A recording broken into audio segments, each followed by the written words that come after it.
పీరు సాహెబ్ గారు. ఏమయ్యా కార్మాన్ సాబ్? ఈ రోజు ఎన్నాళ్ళయిందా నిన్ను చూసి? అరే అలా మన ఇద్దరు చిన్న తినేస్తాం కదయ్యా, బడా బడా నేస్తాం. అచ్చా అచ్చా అచ్చా.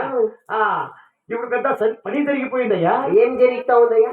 నీది కొడుకు సిద్ధయ్య ఉన్నాడు కదా. నాది బేట సిద్ధయ్య మన మహిళలో పుట్టి పుట్టి వాడు హిందూ దేవుళ్ళు పోయి పోయి రామయ్య కృష్ణయ్య భరమయ్య అంటానున్నాయా నీ కొడుకు?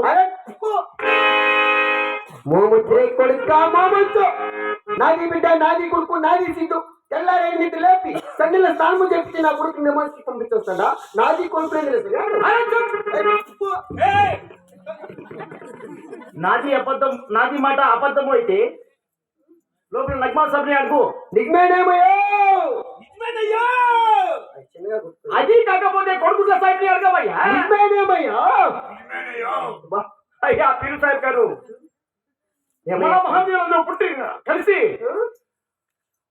కుర్చీ లేక బయట ఇరుగులేక సాకులకి మమ్మల్ని కూడా బిగించేయాలని మాట్లాడుకుంటున్నారయ్యా. అరే కర్మాన్ సాబ్, మందిరి చిన్న తినేస్తాం కదా. అవునవును, బడా బడా నేస్తాం. అవును, నాది పెట్టకుని ఏమైనా కొంచెం బుద్ధి మంది తీసుకొని వస్తా. తూ కర్కు చల్ రే. అంతేనా? ఏ తూ చల్ రే కట్టా. मैं यहाँ तो मुंह पुड़ता ले तो चलो पकड़े रे. चल रे मैं यहाँ तो चल रे मैं यहाँ तो चल रे अरे बेटा ఎంత పని చేస్తావురా కొడుకాను? మంది ముస్లిం మధులో పుట్టి హిందూ దేవుళ్ళకి తెలుస్తా బేటాను.